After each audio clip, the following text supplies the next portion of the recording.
¿Alguna vez has sentido que el lugar más sagrado del mundo no es una catedral de piedra fría, sino un bar oscuro donde el olor a incienso se mezcla con el de la ginebra barata? ¿Te has preguntado si es posible encontrar a Dios entre rosas de plástico, terciopelo rojo y el eco de una marcha de Semana Santa que suena en bucle mientras te tomas el tercer cubata? Hoy vamos a bajar de las alturas teológicas para mancharnos los pies con el serrín de la noche sevillana. Vamos a hablar de lo sagrado y lo profano, de cómo el deseo por un hombre, concretamente por el Mastuerzo, ese cura que es el centro del huracán de mi novela, puede ser el camino más directo hacia una experiencia mística. Te voy a contar cómo construí el universo estético de Maricatólica y sobre todo te voy a dar un consejo que tal vez te ahorre años de frustración literaria. Porque buscar la elevación es el camino más rápido para escribir un libro que nadie quiera leer. Hoy me traslado a la barra de un bar para descubrir que la verdad no siempre está en los altares. A veces está anclada a la pared de un local llamado El Garloche. Para entender el corazón de mi novela hay que entender primero un lugar, El Garloche. Para quien no haya tenido el lugar de perderse por Sevilla, este bar es el Pozo de Jacob de la Sed, mi prota. Imagina un sitio donde no queda un centímetro de pared libre de iconografía religiosa, túnicas de nazarenos, velas y flores de plástico. El barroquismo llevado al extremo kitsch. Un lugar donde lo sagrado se vuelve cotidiano y lo profano se viste de gala. Allí es donde Jesús se le aparece a la Sed. Y no se le aparece en una nube de gloria, sino como un busto en relieve rodeado de esa estética camp que tanto me gusta. Elegí este escenario porque es el reflejo perfecto de la psique de mi personaje. Alguien que vive en una tensión constante entre su naturaleza marica y su fe inquebrantable. En el Garloche esa tensión se disuelve en una copa. Es el escenario donde lo espiritual baja al barro y donde lo terrenal se eleva a través del exceso. Narrar sobre lo sagrado en un bar de copas fue un ejercicio de equilibrio. Me preguntan cómo logré que el delirio alcohólico de la sed no fuera solo un vicio, sino un estado de trance. La respuesta está en la propia naturaleza del barroco sevillano. Sevilla es una ciudad que entiende el dolor a través de la belleza y la fe a través de los sentidos. Y para la sed el alcohol no es una vía de escape, es un resguardo. Es el filtro que le permite procesar una realidad que de otro modo sería insoportable. En ese estado de embriaguez, los límites entre lo que es real y místico se difuminan, permitiéndole hablar con un Jesús de escayola con la misma naturalidad con la que habla con el camarero. Esta mística del serrín ha sido fundamental para entender que la espiritualidad no siempre es limpia y ordenada.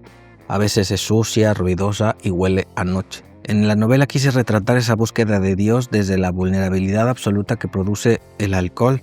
No es una provocación gratis, es más bien una búsqueda legítima. La sed necesita que Dios esté allí, en su mundo de bares y soledad.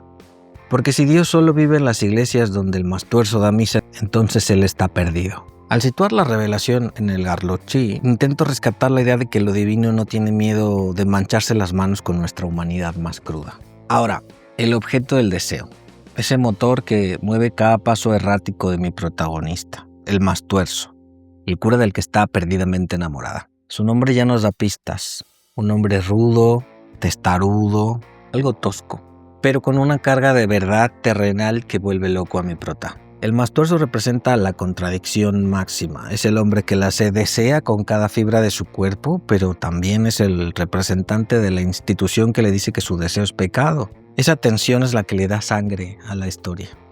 Amar al Mastuerzo es para la sed un acto de fe y de rebeldía al mismo tiempo. ¿Cómo vivir amando a quien encarna tus propios muros? La sed no lo ama a pesar de ser cura, sino con todo lo que eso implica. La autoridad, el misterio y la prohibición. El deseo por el Mastuerzo no es algo separado de su búsqueda espiritual, están trenzados. El deseo es el vehículo que la lleva a hacerse las preguntas más profundas sobre su lugar en el mundo. Si hoy tuviera que darle un solo consejo a un escritor que quiere tratar temas marginales o sucios, pero teme perder la elevación literaria, le diría: por favor, no intentes hacer literatura elevada. Escribir buscando elevarse es, además de pretencioso, una trampa mortal. El resultado suele ser un texto petulante, frío, acartonado, que nadie quiere leer. La elevación en la literatura no debería ser un objetivo, sino una consecuencia. Si tu ejecución artística es honesta y eres dueño de tu oficio sin pretensiones, esa elevación llega sola. Pero no porque la hayas buscado, sino porque has sido capaz de capturar una verdad auténtica. Uno de los secretos de mi proceso creativo es procurar siempre la autenticidad. Cuanto más auténtica es tu mirada sobre un asunto, más fácil resulta exponerlo. A mí siempre me ha interesado la literatura que parece sencilla, simple de entrada, pero que esconde capas de complejidad debajo. Quizá mi novela pueda parecer elevada a ratos por su lenguaje y estructura, pero en el fondo es la historia de un borrachín enamorado de un cura que se encuentra a Jesús en un bar. Mantener ese anclaje en lo cotidiano y lo bajo es lo que permite que lo alto brille con fuerza. No hay que buscar la luz en las nubes, hay que buscarla en el reflejo de un charco. Uno de los retos técnicos más grandes de esta novela fue escribir sobre el deseo sexual sin que resultara gratuito o meramente porno. La clave ha sido la naturalidad. Procuré retratar la sexualidad del prota como algo intrínseco a su humanidad, independientemente de su orientación. Las personas tenemos conductas sexuales muy diversas y esa diversidad es lo que hace que el relato sea natural. Si el sexo se siente integrado en la trama, es porque no está ahí para admirar al lector, sino para explicar quién es la sed y qué busca. La dimensión amorosa de la expresión sexual en esta novela permite que ésta pase a formar parte de su viaje espiritual. Para mi prota, el cuerpo es el primer territorio de la fe. El deseo por el más tuerzo no es un obstáculo para llegar a Dios, es la energía que lo empuja a buscarlo. Cuando escribes desde esa verdad, el sexo deja de ser sucio para convertirse en algo trascendente. No hace falta adornarlo con metáforas poéticas, basta con narrarlo con la misma sencillez con la que narras un paseo. La espiritualidad no es la ausencia de deseo, sino la integración de ese deseo en algo más grande. Mi estancia de 13 años en Sevilla me regaló una herramienta narrativa invaluable, el barroco.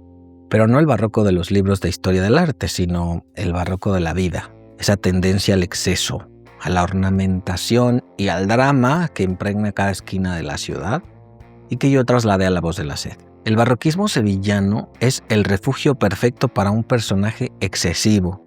En una ciudad que se viste de gala para llorar a sus cristos, el histrionismo de la sed no solo es aceptable, es necesario. Esta estética del exceso me permitió jugar con lo sagrado y lo profano de una forma muy libre. Usar el barroco como mapa emocional me permitió que la novela tuviera esa carga visual tan potente, casi cinematográfica.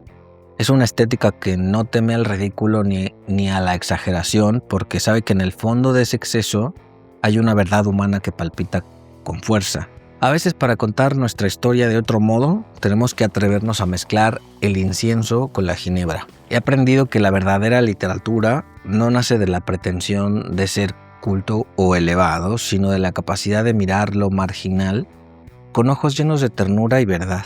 Maricatólica es mi respuesta a ese miedo a lo sucio. Es una obra que abraza sus contradicciones y que encuentra la belleza en los lugares más insospechados. Al final, lo sagrado y lo profano son solo las dos caras de una misma moneda. Nuestra necesidad humana de encontrar un sentido a la sed que nos consume. Si te gustó esta reflexión y quisieras seguir explorando los secretos de mi taller de escritura, suscríbete al canal y dale a me gusta. Así me ayudas a que esta serie llegue a más escritores que quieren contar sus historias desde la autenticidad y sin miedo al que dirán. Escribir es un acto de valentía, especialmente cuando te atreves a profanar lo que otros consideran intocable. Mi nueva novela se publica en septiembre de 2026 bajo el sello de Berenice y en ella podrás ver cómo el Mastuerzo, el Garlochí y la sed se funden en un solo grito de libertad. En el próximo episodio de esta serie nos meteremos en un territorio muy actual y necesario, la cultura de la cancelación. Hablaremos cómo la literatura puede ser un trending topic y de qué pasa cuando tu vida privada se convierte en un circo digital. Recuerda, no busques elevar tu texto, busca la verdad de tu mirada. Si eres auténtico, la elevación te encontrará a ti en el rincón más oscuro de cualquier bar. Un abrazo literario. Nos vemos pronto. Yo soy Israel Pintor, coach literario y profesor del taller de escritura creativa. Escribe que la vida son 2 días y en uno hay bloqueo. Si valoras este contenido, da clic al botón gracias y déjame una propinita para que siga formándote como un escritor profesional. Gracias. Deja de pelearte con la página en blanco y dale a tu carrera un impulso. Hazte tallerico La Preguntón, accede a tutoriales, videocursos y mi guía personal cada mes. ¿Quieres tomar clases conmigo? Conoce mis cursos en israelpintor.com.